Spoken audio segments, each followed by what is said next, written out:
भाष्य अवतरणिका एवं तर्हि योग संन्यास विशिष्यते, फिर योग तो सन्यासी श्रेष्ठ है? तो कहता है योग की अपेक्षा तो फिर सन्यासी श्रेष्ठ है। तो क्यों मुझे बार बार कहते हो योग करो? और आपने भी अपने जवाब का श्लोक में उल्टा क्यों कह दिया? फिर कथम तरीद मुक्तम त्वया, आपके द्वारा क्यों कैसे कह दिया गया? तो योस्त कर्म संन्यासात कर्म योग विशिष्यते, उन दोनों में से कर्म संन्यास की अपेक्षा से कर्मयोग श्रेष्ठ है, यह आपने कैसे कह दिया दूसरे श्लोक में जवाब में? यहां करके कहते सन्यासी श्रेष्ठ है। तद शृणु तत्र कारण, इसका कारण क्या है वो तुम सुनो। क्योंकि त्वया पृष्ठम किम, तुमने क्या पूछा थे तो सोचो। तुमने क्या पूछा है? केवलम कर्म संन्यासं कर्मयोगं च विप्रेत्य तयोर अन्यत्र कह श्रेयान तदनुप्रतिजन्म उत्तम। तुमने तो केवल कर्म संन्यास और केवल कर्मयोग इनको मन में रख करके उन दोनों में से कौन सा श्रेष्ठ है यह तुमने पूछा। उसके अनुरूप ही तो मैंने प्रतिवचन दिया है। मैंने जो जवाब दिया है तुम्हारे प्रश्न के अनुरूप ही दिया है। कर्म संन्यासात कर्मयोग विशेषत ही थी, ज्ञानम अनपेक्षा स्पष्ट कर दिया। क्योंकि यह जो संन्यास है ज्ञान अपेक्षित नहीं है, ज्ञानम अनपेक्ष, ज्ञान के रहित होकर के यह कर्म संन्यास जो होता है उसकी अपेक्षा से कर्म निश्चित रूप में श्रेष्ठ है। और ज्ञान के लिए यह ज्ञान सहित जो कर्म संन्यास है वह सर्वश्रेष्ठ होता है। यह अंतर है, वह कर्मयोग से भी श्रेष्ठ है, इसमें कोई संशय नहीं। ज्ञान युक्त संन्यास कर्मयोग से श्रेष्ठ है, लेकिन ज्ञान रहित संन्यास कर्मयोग से निकृष्ट है, यह कहना है। ज्ञानापेक्षस्तु संन्यास सांख्यम तो मया विपरीता, जो द्वितीय अध्याय में सांख्यम शब्द से मैंने कहा था वह ज्ञानापेक्ष संन्यास था, ज्ञान निरपेक्ष, ज्ञान अनपेक्ष नहीं था, ज्ञान सापेक्ष था। और यहां जो चर्चा हो रही है इस पंचम अध्याय में एक ज्ञान निरपेक्ष संन्यास की बात जो तुमने पूछा है, द्वितीय अध्याय में जो चर्चा हुई है वो ज्ञान सापेक्ष संन्यास है। ज्ञान अपेक्ष तो संन्यास सांख्यमित मया विप्रेता परमार्थ योगश्च सैव, और परमार्थ रूपेण योग भी वही है, वास्तविक दृष्टिकोण से वही असली योग है। क्योंकि उस स्थिति में क्या होता है, कर्तव्य वो नहीं करता है, कर्तृत्व भोक्तृत्व भी नहीं रह जाता है। उससे पहले वाला कर्मयोग में कर्तृत्व अभिमान है, फलाकांक्षा नहीं है, लेकिन कर्तृत्व अभिमान अभी बाकी है। यही विविदिशा संन्यास में भी होता है, विविदिशा संन्यास में भी कर्तृत्व अभिमान है उसको, बहुत ज्ञान पाने के लिए संन्यास लेने जा रहा है। वह जान रहा है मैं ब्राह्मण हूं, और ये भी जान रहा है मैं ब्राह्मण होने के नाते मेरे को अधिकार है संन्यास आश्रम ग्रहण करने का, ब्रह्मचर्याद्वा गृहद्वा वनाद्वा इत्यादि के आधार पर मैं संन्यास ले सकता हूं मन निध्यासन करने के लिए, श्रवण के लिए, यह मान करके कर्मों को त्याग के हो जा रहा है। वह भी इसीलिए अभी ज्ञान प्राप्त हुआ नहीं ना, परोक्ष ब्रह्म ज्ञान संक्षिप्त है, वास्तव में श्रवण नहीं हुआ है, वास्तविक श्रवण करने के लिए जा रहा है। स्वाध्याय रूपा जो ब्रह्मचर्य आश्रम का अंगत्वेन यद किंचित उपनिषदों श्रवण जो किया है उसकी वजह से जिज्ञासा जागृत हुई है, विविदिशा जगी है, उस विविधाशा की वजह से और गहराई में श्रोत्र गुरु के द्वारा उस उपनिषद सुनने के लिए संन्यास ले रहा है। तार संन्यास भी ज्ञान निरपेक्ष ही है, लेकिन इस जो तुमने जो कहा केवल कर्म संन्यास, इसके अपेक्षा से वो संन्यास फिर भी श्रेष्ठ है, क्योंकि विधिवत जा रहा है। और ये तो विधिवत नहीं जा रहे, अनधिकारी होकर के जाने वाली बात है। यहाँ पर इस पंचम अध्याय में जो कर्म संन्यास ले रहे हैं अनधिकारी भूता व्यक्ति के द्वारा जबरदस्ती कर्म से, डर से, कर्म का भय से, आरोप और प्रत्यारोप का भय से, अनेकों कारणों से वहां से भाग रहा है, उस व्यक्ति को लेना है। ये पंचम अध्याय में प्रश्न का विषय था, तदनुरूप जवाब है। इसलिए कहते हैं तादर्त्यात्, क्यों यस्तु कर्मयोगो वैदिक, देखो वो अलग से कर देना, इसलिए वो परमार्थ योग हो गया। और ये जो कर्मयोग जो पंचम अध्याय में जो चर्चा कर रहे हैं केवल कर्म संन्यास जो श्रेष्ठ हो, यह कर्मयोग वैदिक कर्मयोग है। यस्तु कर्मयोग वैदिक सच तादर्त्यात्, ये भी क्या है उस परमार्थ योग, वह परमार्थ संन्यास के लिए ही है। ये असली संन्यास के लिए, ज्ञान सापेक्ष संन्यास प्राप्त करने के अधिकारी होने के लिए आप निष्काम कर्मयोग कर रहे हैं। इसे यह भी तादर्थ्या माने तार्स जो सांख्य जो परमार्थ संन्यास है, जो परमार्थ योग है, उसके लिए ज्ञान सापेक्ष संन्यास के लिए ही यह वैदिक कर्मयोग किया जा रहा है। अतएव इसको भी हम योग संन्यास इति च उपचर्यते, इसको भी हम योग शब्द से बोल सकते हैं, इसको भी हम संन्यास शब्द से बोल सकते हैं। जिसको पूर्व में कहा ना स नित्य संयोग संन्यासी, ये कहा पूर्व श्लोक में आया था, तीसरी श्लोक में स नित्य ज्ञातव्य, वो नित्य संन्यास समझो। इसे एतर्ष कर्मयोग करने वाले को हम सन्यासी भी कहेंगे, इसी को योग भी कह देते हैं, इसी को सार नाम दिया जा सकता है। क्योंकि यह सब क्यों कहा जा रहा है? क्योंकि ये उसी परमार्थ के लिए साधन है, क्योंकि वैदिक मामला है। इसलिए यहां कामना रहित श्रौत कर्मों का मामला है। कामना रहित होकर श्रौत नित्य नियमित कर्मों को निरंतर करना रूपा कर्म लेना, स्मार्ट कर्मों को भी नहीं। स्मार्ट कर्म भी इससे निकृष्ट हो जाएगा। वैदिक कर्म का त्याग करके केवल निष्काम भाव से स्मार्ट कर्म कर रहा है, वो भी अच्छा है सकाम की अपेक्षा से। सकाम अपेक्षा से निष्काम किया गया स्मार्ट कर्म भी श्रेष्ठ है। उससे भी श्रेष्ठ कौन होगा? निष्काम श्रौत कर्म करने वाला, उसको कह रहे यहां वैदिक कर्म योग। कथम तादर्थ्यम इत्युच्यते, तो प्रश्न उठेगा ऐसा कर्म योग उस परमार्थ संन्यास के उपयोगी हो जाएगा, यह कैसे आपने कह दिया? तब श्लोक आरंभ होता है। क्योंकि संन्यासस्तु महाबाहो दुखम आप्तुम अयोगतः योग युक्तो मुनिर्ब्रह्म न चिरेणाधिगच्छति। संन्यास तू का व्यावर्तन करने के लिए, किंतु ऐसे इसलिए कह रहा हूं क्योंकि जो भाई ये जो संन्यास है ना, ये पाना बड़ा कठिन काम है। याद संन्यास द्वितीय अध्याय वर्णन किया हुआ है, जो परमार्थ संन्यास कहेंगे भाष्यकार उसको, इसलिए पारमार्थिक संन्यास। जो पारमार्थिक संन्यास है मैंने परमर्थ भूता जो ब्रह्म को प्रदान करने वाला जो संन्यास है, जो पारमार्थ संन्यास, वह अयोगतः माने योग के बिना प्राप्तुम दुखम, प्राप्त करना बड़ा कठिन है, माने असंभव के समान। हे महाबाहो, जैसा महान धनों को प्राप्त करने के लिए जो कठिन माना जाता है संसार में, उसको तुम बड़े परिश्रम से प्राप्त कर लिया, जिससे तुम्हारा नाम पड़ गया महाबाहो। एक संज्ञा को पाने के लिए, एक विशेषण को पाने के लिए तो कितनी प्रयास करनी पड़ी है। महाबाहो संबोधन से ज्ञापन करना चाह रहे हैं। किसी एक संज्ञा तो है, ये लोग कहेंगे मेरे को पुकारेंगे महाबाहु है, महाबाहु है। इतनी प्रशंसा परक एक वचन, एक संज्ञा को पाने के लिए कितनी परिश्रम को करना पड़ा। उसी प्रकार से उस पारमार्थिक संन्यास को प्राप्त करने के लिए कितनी परिश्रम करनी पड़ेगी, सोच लो। ये संकेत कर रहे हैं ये संन्यास आसान नहीं। जिस संन्यास में तुम भागना चाह रहे हो ना, युद्ध को छोड़ करके सन्यासी बनना चाह रहे हो, भैक्षमपि यह लोगे, आसान है बोलना। मांगो चाह के गांव में चार गाली देकर जब बोलेंगे तब समझ में आएगी तेरे को क्या होता है भिक्षा मांगना। काली कमली अन्य क्षेत्र में खड़ा होकर भिक्षा लेना आसान है। वहां कोई आपको गाली नहीं दे रहा, डांट नहीं रहा, कुछ नहीं बोल रहा। थोड़ा धक्का मुक्का कर देते, थोड़े ये मायाकुंड वाले जो नकली साधु आते तो धक्का धुक्का कर देते, बस इतना ही होता है वहां, और कुछ नहीं। जाओ पहाड़ों में इधर उधर पता चलेगा। और बिहार में भीख मांग के खा लिया तो असली सन्यासी हो जाएगा। तो लंगोटी भी छीन लेते हैं वो छोड़ते नहीं, जनू भी ले लेते हैं, जनू निकाल लेते हैं, लंगोटी उतार लेते हैं, सब उतार लेते हैं। बाबा बना हुआ है, क्या जरूरत तुमको पहनने की, बोलते हैं हमें जरूरत है, लाओ बोलते सब कमर वमर सब छीन। और उल्टा वहां के बिहारी जो गांव के लोग अच्छे तरह जानते हैं, करतल भिक्षा तरतल वास सुना देते हैं। हाँ तो भिक्षा लेने कमंडल तुम क्या करना है, कमंडल हमें चाहिए दूध पीने के लिए, लाओ कमंडल छीन ले। हमको दूध लाना पड़ता है, तुमको क्या जरूरत है, हाथ तो भिक्षा लेने वाले साधु हो।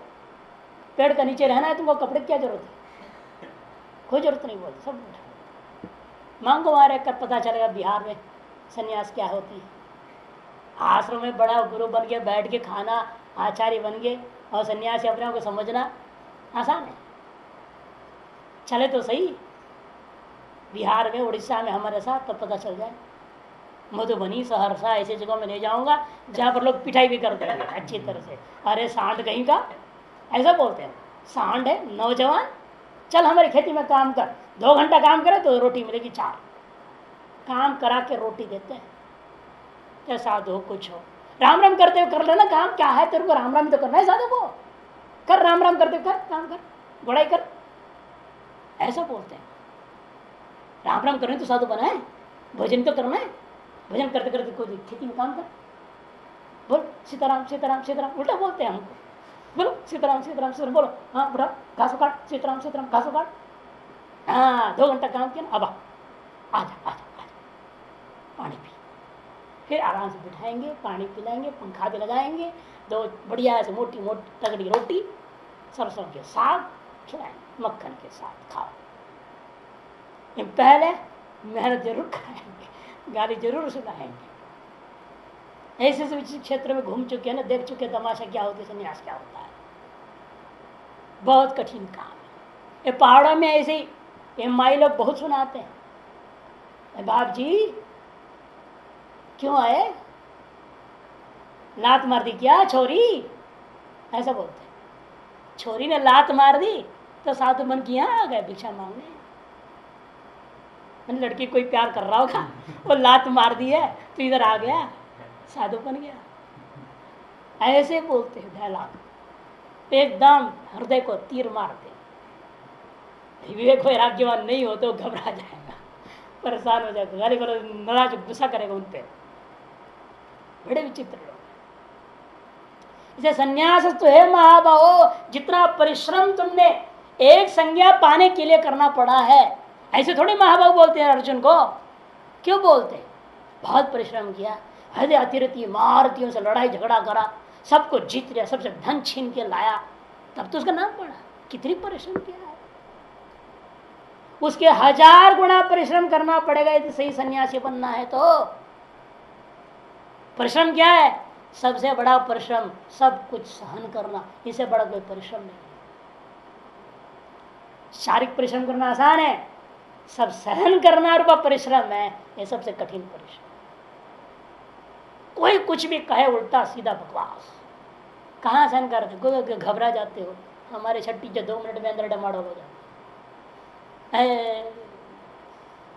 उन्होंने ऐसा बोल दिया, घबरा जाए क्या, घबरा इंसान है, घबराए तो घबराना तो इंसान का स्वभाव है। धैर्यवान वह है पहाड़ जैसे, जैसे कहते ना वेदांती कौन है, हैं? वर्णन क्या किया, हिंदी वालों ने स्पष्ट बोलते हैं, हाथी चले बाजार, कुत्ते भौंके 1000, कुत्ते भौंके 1000, हाथी चले बाजार। ये कुत्तों के समान है जो द्वैत बुद्धि वाले, राग द्वेष वाले, ये जितना भौंकते रहे भौंकने दो, हम ब्रह्म ज्ञान पे बाजार में हाथी के समान चलते रहेंगे, अडिग होकर चले। हाथी क्या करता है, कुत्ते भौंकते रहते हैं तो अगर मस्ती से चलते रहते हैं, ज्यादा ही देख भौंक कर देता अपना सूंड से, तो भाग जाएंगे सारे कुत्ते। एक बार ध्यान रहेगा ना तब भाग जाए, जरूरत भी नहीं पड़ती, वो अपना मस्ती से चलता। वैसे वेदांति को अपने मस्ती से चलना, ये संसार में कुत्ते भौंकते रहे भौंकते रहने दे, जो भी चाहे कहने दो उनको, जो कहना, अपने मस्ती में मस्त रहना चाहिए। ये महाबाहो ऐसा सहन करना जो सब कुछ महान परिश्रम है। संकेत कर दिया, संन्यास मानापमार्यो समीकृत्वा लाभा लाभो जया जयो इत्यादि जो कहा है वह संन्यास का वास्तविक धर्म है। 2 अध्याय में दुखम आप तुम अयोगतः, योग के बिना ताज संन्यास को प्राप्त करना बहुत कठिन है। इसलिए योग करो, जोशित सर्वाणि कर्माणि, भगवान ने कहा भाई कर्म करो, बोलो सो करो और करो, खूब करो। ये मेरे गृहस्थी आया, कहते हैं महाराज हम भी सन्यासी से कोई कमी नहीं है। मैंने कहा बिल्कुल सही है, क्यों सन्यासी कम थोड़े हैं आप, उसको प्रशंसा करना पड़ेगा। बिल्कुल आप तो सन्यासियों से महान है, आप तो जनक महाराज के समान है। करो, आप धंधा करो, गृहस्थी में रहो ठाट से, करते करते धक्का खाएगा, बुढ़ापा की तो अकल अपने आप सही हो जाएगा। इसलिए जो शीत सर्वाणी कर्म है, सब कर्म को उसको बोलो और करो और करो। योग के बिना संन्यास सफल नहीं हो सकता, अयोगता। इसलिए वाल्मीकि रामायण में कहते हैं संन्यास ऐसा है जैसे कोई अपने अंजलियों में वायु को बने प्राण को पी जाए, अंजलियों से प्राण को वायु को पीने के समान है। शक्यम मंजल विपातु वाता। राम जी विरक्त हो गए थे ना, एक बार भाग रहे थे, योग वासिष्ठ की कथा तभी तो शुरू हुई। तब राम जी को उपदेश विश्वामित्र कहते, अरे भाई सन्यास आसान नहीं है, सन्यास वैसा है जैसे अंजलियों से प्राण वायु को पीने के समान है। पी सकता है कोई? शक्यम अंजलि भी पातुम वाता। वाल्मीकि रामायण 4:28-8, चौथे सर्ग 28वां अध्याय 8वां श्लोक में।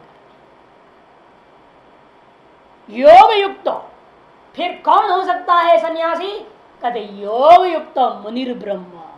जो योग से युक्त है ना वही मुनि होता है, वही सन्यासी होता है। मुनि अर्थ सन्यासी का पर्यायवाची यहां पर, क्योंकि ब्रह्मसूत्र में शांकर भाष्य में भाष्यकार ने सन्यास आश्रम के लिए मौनम कह दिया। मुनेर भाव मौनम। सन्यासी के लिए वहां बोलते 4 आश्रम का वर्णन किया ना, गारस्थ्यम ब्रह्मचर्य आश्रम ने क्या नाम रख दिया? आचार्य कुलम। गारस्थ्यम आचार्य कुलम मौनम वानप्रस्थम, ऐसे शब्दावली है ब्रह्मसूत्र शांकर भाष्य 3रा अध्याय 3रे पाद 47वां सूत्र में 3347 में। वह संन्यास आश्रम को मौनम कह दिया। मुनि का अर्थ मौनम संन्यासम इत्यर्थ। और कहा भी सही लोके मुनिर्नाम यह काम क्रोध विवर्जित। मनुस्मृतिकार कहते हैं इस लोक में मुनि उसी का होना नाम होना चाहिए जो काम क्रोध से रहित, यह काम क्रोध वर्जित। सही लोके मुनिर्नाम यह काम क्रोध वर्जित इत्यादि उनके स्पष्ट है। मुनि को वह है जो मुनि जो काम क्रोध आदि पर विजय प्राप्त किया, वह सन्यासी, काम क्रोध वर्जित। और ब्रह्म शब्द से क्या लेना यहां पर? ब्रह्म शब्द से पारमार्थिक संन्यास, क्योंकि यह कर्मयोग के द्वारा लक्ष्य क्या है? आपको प्राप्त करना है पारमार्थिक संन्यास को प्राप्त करना। अच्छा, कर्मयोग के माध्यम से आप वास्तविक विविदिशा कर्म संन्यास में आते हो जो सर्वकर्म संन्यास है, और वास्तविक विविदिशा पूर्वक सर्वकर्म संन्यास जो किया वह व्यक्ति जो पारमार्थिक सर्वकर्म संन्यास को प्राप्त करता है। वो कैसे प्राप्त करता है? न चिरेणाधिगच्छति शीघ्रमेव प्राप्त। भाष्यकार कहेंगे ब्रह्म शब्द यहां पर पारमार्थिक संन्यास के लिए है। ब्रह्म परमार्थ संन्यासम, परमार्थ या निष्ठा लक्षणम, ऐसा भाष्यकार की व्याख्या है। भाष्य संन्यास तो कौन सा संन्यास कह रहे हो आप? अब तो अनेक प्रकार के संन्यास चक्कर में पड़ गया ना। तो कहते हैं भाष्यकार अनेक प्रकार है, ठीक है, यहाँ पर जो है लक्ष्यानुसारण विभाजन पर समझाने के लिए कह दिया, लेकिन यहाँ जो संन्यास करें पारमार्थिक संन्यासस्तु, केवल कर्म संन्यास नहीं ना, जो पारमार्थिक संन्यास है वह दुखम माप्तुम प्राप्तुम अयोगतः, वह प्राप्त करना बहुत कठिन है अयोग से, माने योगेन विना यदि अयोगतः, योग के बिना उसको प्राप्त करना बहुत कठिन है। जैसे कि पहले कह चुके श्लोकों में है ना, न कर्मणाम अनारंभात नैष्कर्म पुरुषोष्णुते न च संन्यासनादेव सिद्धिम समधिगच्छति, 3रे अध्याय 4थे श्लोक में कह चुके हैं। इसलिए संन्यास करने मात्र से आप सिद्धि अंतःकरण शुद्धि को प्राप्त नहीं कर सकते हो बिना कर्मयोग का। कर्मयोग के माध्यम से निष्कर्मता, निष्कर्मता की वजह से विविदिशा संन्यास, विविदिशा संन्यास के माध्यम से मन निध्यासन होता हुआ पारमार्थिक संन्यास में व्यक्ति आसानी से पहुंच जाता है। क्योंकि योग युक्त वैदिकेन कर्म योगेन, भाष्कर फिर जान के जोड़ रहे हैं, वैदिकेन कर्म योगेन ईश्वर समर्पित रूपेण फल निरपेक्ष। वैदिक कर्मयोग के में भी कैसा होना चाहिए? वो ये 2 कंडीशन सदा बोलते हैं, नियम है एक तो ईश्वर समृत बुद्धि से होनी चाहिए और दूसरा फल निरपेक्ष होना चाहिए। ऐसे ही होकर युक्त मुनि मननाद ईश्वर स्वरूप मुनि, ईश्वर के स्वरूप का मनन करने वाला होने से इस संन्यास आश्रमी का नाम मुनि हो जाता है। ब्रह्म परमात्म या निष्ठा लक्षण प्रकृत संन्यासो ब्रह्म उच्चते। देखो आगे ना, ब्रह्म शब्द से क्या लेना, जो परमात्म ज्ञान निष्ठा रूपा प्रकृत जो पारमार्थिक संन्यास है उसको ब्रह्म शब्द से कह दिया। से क्या प्रमाण है, कहते महान नारायणोपनिषद में लिखा है न्यास इति ब्रह्म ब्रह्म इति ही परः। 78वां मंत्र 78, न्यास इति ब्रह्म ब्रह्म ही परः, ऐसे कहा। संन्यास ही ब्रह्म है और ब्रह्म क्या है, पर ब्रह्म है, समझ लो। क्योंकि वह पारमार्थिक संन्यास ही पर ब्रह्मानुभूति का मुख्य साधन है। ब्रह्म, इसे निष्कर्ष क्या निकला, अब भाष्कर स्पष्ट लिखते देखो, ब्रह्म परमार्थ संन्यासम, परमार्थ संन्यास। परमार्थ संन्यास क्यों है, क्योंकि परमात्म ज्ञान निष्ठा लक्षणम, क्योंकि परमात्म ज्ञान निष्ठा रूपा ही वो परमार्थ संन्यास। पारमार्थिक संन्यास क्या है, जिसमें परमात्म ज्ञान में निष्ठा हो जाना। उसे क्या होता है, वास्तव में अब स्थिति ऐसी हो गई तो केवल कर्म त्याग नहीं हुआ, कर्तृत्व भोक्तृत्व भी चला गया, सब कुछ खत्म हो गया। तब परमात्म ज्ञान में निष्ठा होती है, जो उसी का नाम पारमार्थिक संन्यास है, वही ब्रह्म है। नचरेण मन क्षिप्रमेव अधिगच्छति, शीघ्र ही व्यक्ति उसको प्राप्त कर लेता है। तब जाकर उस व्यक्ति को तत्त्वमसि इत्यादि महावाक्य अपने आप सार्थक हो जाते हैं। 6, 8, 7 से 14 तक जो कहा गया है। और पारमार्थिक संन्यास के लिए ही वह ब्रह्मसूत्र में 4:4:22 में संन्यास का विधि करने के बाद कहता है एतर संन्यास का साधन क्या है, ये संन्यास हम कैसे प्राप्त कर सकेंगे। तो वहां पर कहा शांतो दांतो प्रसिद्ध समाहित भूत आत्मनिवात्मान पश्यति, नीलकंठी में दिया हुआ 4:4:23 बृहदारण्यक का वार्तिकार साफ कहते हैं। वहां पर शब्द प्रत्येक अलग लक्षण का वर्णन कर दिया, इसके बिना पारमार्थिक संन्यास से कोई पहुंच ही नहीं सकता। और तार छठ संपन्न होने के लिए कर्मयोग जरूरी है, कर्मयोग के बिना छठ संपत्ति का संपादन नहीं होगा, छठ संपत्ति के बिना पारमार्थ संन्यास की ओर अग्रसर व्यक्ति हो ही नहीं सकेगा। ऐसे वार्तिककार ने उस मंत्र की व्याख्या बहुत बढ़िया ढंग से प्रतिपादन करके संपादन किया है। कई वार्तिक दिया है नीलकंठीकार ने, 5-6 वार्तिकों को दे दिया, इसलिए यहाँ पर समझाते हुए सब वार्तिक है, बृहदारण्यक का वार्तिक। तो योग युक्त होना इसका मतलब जरूरी है। योग युक्त मुनि ब्रह्म कह दिया आप मुनि, कभी योग युक्त होने से क्या होगा, वो कैसे बन जाएगा सन्यासी, और क्रम क्या होगा उसमें, तब समझा रहे। योग युक्तो विशुद्धात्मा विजितात्मा जितेन्द्रिय सर्वभूतात्म भूतात्मा कुर्वन्नपि न लिप्यते। योग युक्त सान जब योग से निष्काम कर्म योग से जब युक्त हो जाता है तब व्यक्ति का क्या स्थिति बनेगी, वह विशुद्ध अंतःकरण वाला हो जाएगा। यहाँ आत्मा शब्द अनेक बार आ रहा है, अलग अलग अर्थों में आ रहा है। देखिए विशुद्ध आत्मा जो आत्मा शब्द का अर्थ है अंतःकरण, विजित आत्मा में आत्मा शब्द का अर्थ है शरीर, देह, स्थूल शरीर। विजितेंद्रिय से सुख शरीर को कथन कर दिया, इंद्रियों को जीत लिया का मतलब क्या, सुख शरीर पर विजय प्राप्त कर लिया। कि समस्त ज्ञान इंद्रिया सुख शरीर का विषय होती है, कर्मेंद्रिया स्थूल शरीर का विषय है। इस तरह से कर्मेंद्रिय और ज्ञानेन्द्रिय सब पर विजय प्राप्त कर लिया, अतएव अंतःकरण पर उसने विजय प्राप्त कर लिया। इस तरह से पूर्ण रूपेण स्थूल शरीर सूक्ष्म शरीर पर विजय प्राप्त कर लेता है, जो निष्काम कर्मयोग के द्वारा वैदिक कर्मयोग का अनुष्ठान करता है। योग से युक्त हो गया तो विशुद्ध आत्मा हो गया, विशुद्ध अंतःकरण वाला हो गया। विशुद्ध अंतःकरण कैसे हो गया, क्योंकि वह विजितात्मा हो गया, वह अपना कर्मेंद्रिय पर विजय पा लिया, अतः स्थूल शरीर पर विजय पा लिया है। यह आत्मा शब्द का स्थूल शरीर है।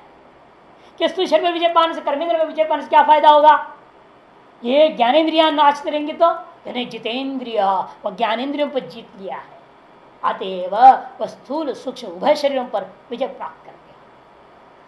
जब एक उपाधि से विशिष्ट जो था उपाधि से परे हो गया, कहने का मतलब क्या, ये स्थूल शरीर और सूक्ष्म शरीर तो खतरनाक उपाधि है जो आपको परिच्छिन्नता में बिठा रखे हुए हैं। इन दो शरीरों से परे हो गए तो एक ही उपाधि रह गया आपके पास, क्या है वो, अविद्या, कारण शरीर। अविद्या कैसी है, वह सर्वव्यापक है, सर्वत्र समान है, सर्व में सामान्य है। अतः आप क्या हो जाओगे? सर्वभूतात्म भूतात्मा। सर्व माने सर्वेशा ब्रह्मादि से लेकर कीट पर्यंतानाम सर्वेशा भूतानाम सकल भूतों का आत्मभूत या आत्म शब्द करते स्वरूपभूत आत्मा माने प्रत्येगात्मा। 4 बार आत्मा या चारों अलग अलग अर्थों में आ गया। आत्मभूत में जो आत्म शब्द है सर्व भूत माने सर्वेशा भूताना, ये दोनों षष्ट्यंत है। सर्वेशा भूताना यो आत्मभूता, आत्मभूत माने ये आत्म शब्द कर स्वरूप, स्वरूपभूत क्या आत्मा माने प्रत्येक चैतन्यम। सभी भूतों में विद्यमान जो स्वरूपभूत प्रत्येक चैतन्य है वही वो हो जाता है, अर्थात वह समष्टि से अभिन्न हो गया, सकल जीवों के साथ अभेद हो गया। अब किसी एक उपाय से विशिष्ट नहीं रह गया। जब एक उपाधि से विशिष्ट नहीं रह गया, समष्टि के साथ एकीभूत हो गया, तो कुर्वन्नपि न लिप्यते। वह पूर्व जो उपाधि था उस पूर्व उपाधि के द्वारा शरीर के द्वारा कुछ कर्म तो होते हुए भी उस कर्मों से वह लिप्त नहीं होता, क्योंकि अब उस शुद्ध उपाधि के साथ उसका कोई संबंध ही नहीं रह जाता है। वह समष्टि उपाधि के साथ एकीभूत हो गया है। अतएव कुर्वन्नपि न लिप्यते। भाष्य तो स्पष्ट होगा। प्राण ही ऐसे सर्वभूत विभाति, क्योंकि प्राणाधिकरण में अधिकरण आता है ब्रह्मसूत्र में, वह शब्द प्राण का अर्थ ब्रह्म है। कहते हैं कि सकल भूतों में आत्मा है, ये कैसे निर्णय हुआ? करे सकल भूतों में आत्मा प्राण के द्वारा विभाति। प्राणो ही ऐसा सर्वभूतैर विभाति। एष आत्मा प्राण रूपेण सर्वभूतैर विभाति। ये जो आत्मा है वह सकल भूतों के द्वारा प्राण के माध्यम से भाषित होता है। तभी तो आप कहते हो ना प्राण चल रहा है, तो आप क्या कहते हो? क्या आत्मा है? अभी मरा नहीं, प्राण चल रहा है मैंने आत्मा है। प्राण गया तो कहेंगे क्या? इसकी आत्मा चला गया, स्वर्ग चला गया। येष आत्मा प्राण सन्नेव सर्वभूत विभाति कह दिया, और ऐसे सकल भूतों के साथ एकीभूत हो गया कर्मयोग के माध्यम से। अतएव एक जो उपाधि उसका भूतपूर्व उपाधि देवदत्ता संज्ञा वाला, उस उपाधि के द्वारा कर्म कुर्वन्नपि न सलिप्यते, फलित नहीं होता है, यह अर्थ हो गया। भाष्य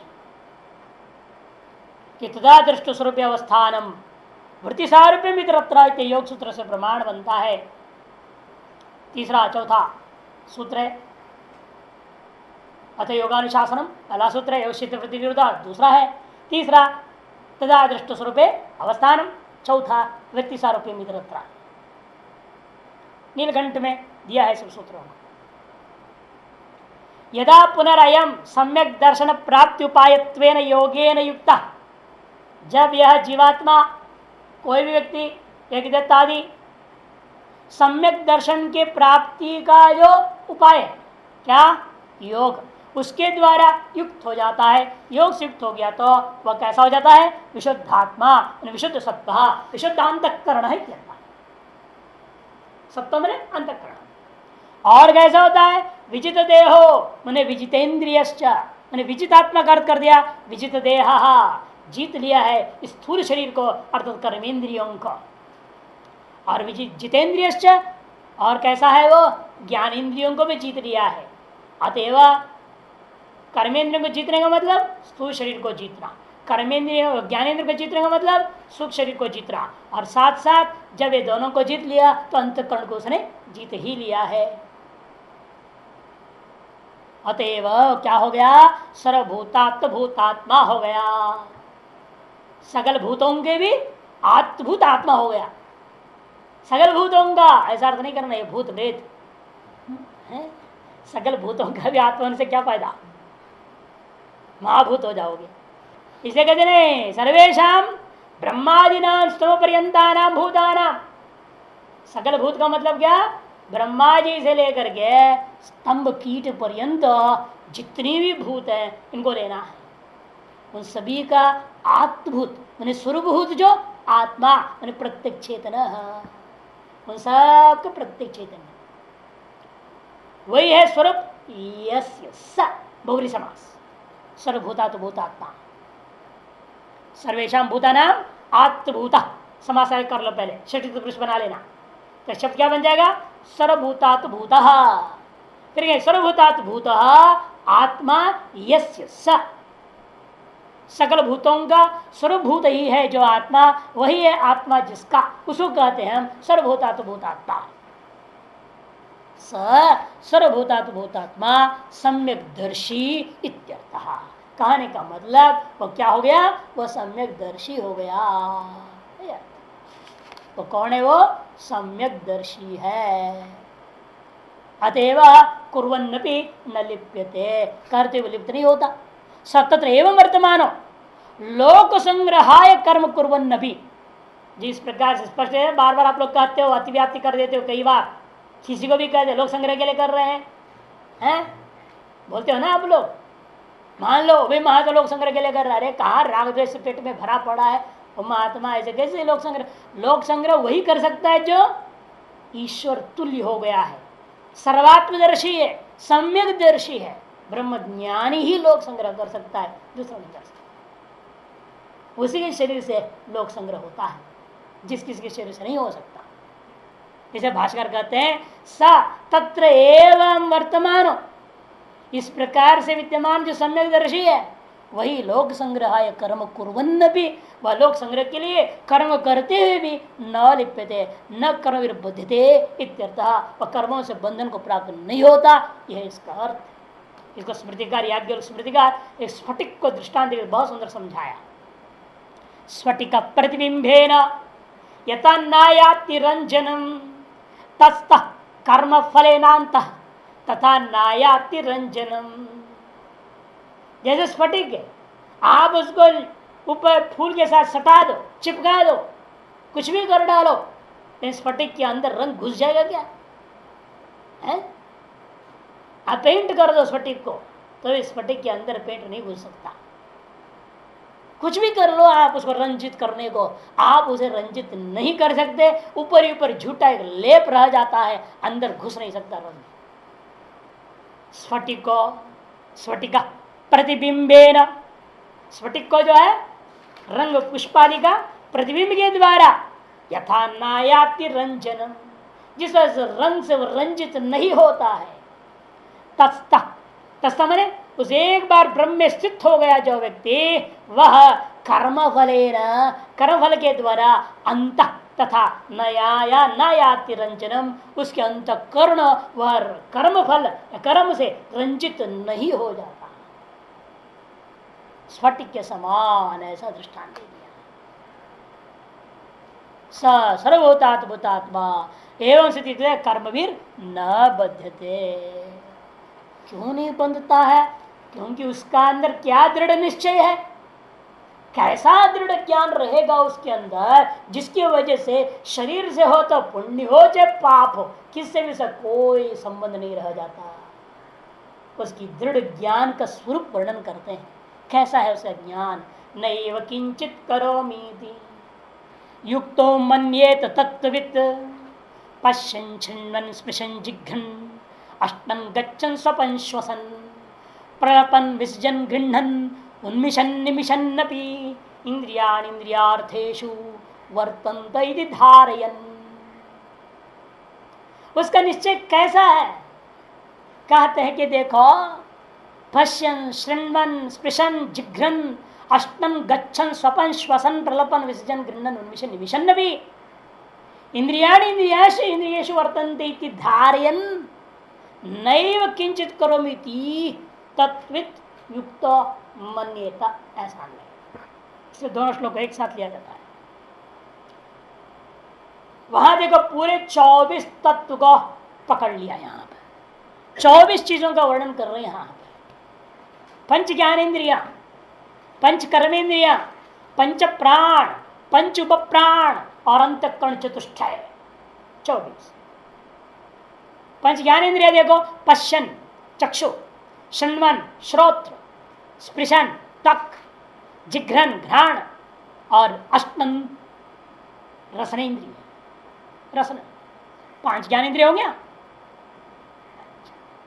गच्छन कर्मेंद्रिय एक, पैर को पाधा, प्रलपन थोड़ा छोड़ के जा रहा हूं, पहले कर्मेंद्र गिन रहा हूं मैं। गच्छन के बाद प्रलपन, प्रलपन शब्द हो गया वागेंद्रिय।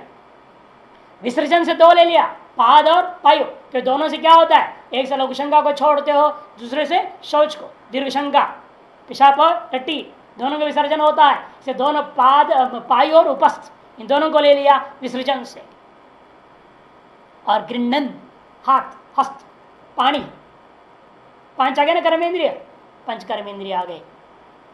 और अब श्वसन में जाओ, श्वसन श्वास, इसके मैं संकेत कर दिया पंच प्राणों को, प्राणापान दान समान व्यान पांचों को एक शब्द से बोल दिया, श्वसन कर दिया। फिर उन्मिशन निमिशन अपि, उन्मिशन निमिशन अपि, पलकों का गिरना खुलना, उन्मेष खुलना, निमेश बंद होना, निमेश और उन्मेष आप पलकों का खुलना बंद होना, ये क्या है, ये यह लक्षित करता है पंच उपप्राण को। ये कर्म किसका है, पल का गिरना चढ़ना उपप्राण का काम है। उन्मिशन निमिशन वो भी श्लोक बता दूंगा, पांचों गिना देंगे।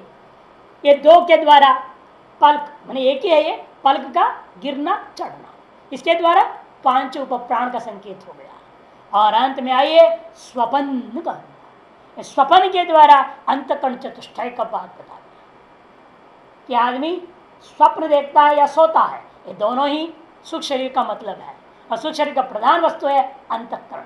इस स्वप्न के द्वारा अंतकरण चतुष्टय का संकेत हो गया। इस तरह पूरे 24 पूरे हो गए। 10 को तो नाम गिनती किया, बाकी को उपलक्षण करके छोड़ दिया, कुल 24। योग चूड़ामणि उपनिषद में 25 और 26 में 2 श्लोकों में वर्णन किया पंच उपप्राण का, कौन क्या काम करता है। उद्गारे नाग आख्यात, उद्गारे माने डकार, ढकार जो आता है ना अड़ुम अड़ुम करके खा पीने के बाद अड़ुम, डकार को होता है नाग वायु से होता है। उद्गारे नाग आख्यात कूर्म उन्मीलने तथा, आंकों को उन्मीलन निमीलन में कूर्म, कूर्म उन्मीलने तथा कृकरस्तु क्षुते, हिचकी आती है, छींक आता है, छींक और हिचकी इसको क्षुते, कृकरस्तु क्षुते जेय देवदत्तो विजृंभणे, जंभई जो ली जाती आलस के कारण से, जंभई आता है हाँ करते यौनिंग, वो कहते देवदत्तो न जहाति मृतम वापी सर्वव्यापी धनंजय, न जहाति मृतम वापी सर्वव्यापी धनंजय, मरा हुआ शरीर को भी छोड़ता नहीं, पूरे शरीर में जो व्याप्त है उसका नाम है धनंजय वायु। 5 उपप्राण हो गया। उद्गारे नागाख्यात कूर्म उन्मीलने तथा कृकरस्तु क्षुतेज्येय देवदत्त विजृंभणे न जहाति मृतम वापि सर्वव्यापी धनंजय। 1.5 श्लोक है। 25वीं 26वीं योग चूड़ामणि उपनिषद देख लेना। योग चूड़ामणि क्या सुनता है, उपनिषद बोल रहा हूं, विवेक चूड़ामणि ला रहा। तो इन 24 तत्वों को गिना कर कहते हैं इन सब का व्यवहार होते हुए सब जगह क्षत्रिय प्रत्यान प्रशन षंडन स्पृशन करते हुए प्रेजेंट कंटिन्यूस ये सब हो रहा है, होते हुए भी क्या निर्णय उसका है, इंद्रियाणि इंद्रियेषु वर्तन्ते धार, इंद्रियां अपने विषयों की ओर दौड़ रही हैं। एक दृश्य है, सुंदर दृश्य है, जैसे मृग का पीछे जो सिंह दौड़ रहा हो, वैसे इंद्रिय रूपा सिंह विषय रूपा मृगों के पीछे दौड़ते जा रहा है। ऐसा वह देख रहा है, सुंदर दृश्य को देख रहा है। अतएव उस दृश्य को देखते क्या निश्चय कर रहा हो, कहता है नैव किंचित करोमि, मैं तो कुछ भी नहीं कर रहा हूं। इति युक्त तत्वित मन्येत, इसे ऐसा जो मानता है तत्वित युक्त होकर के मान रहा है। भाष्यम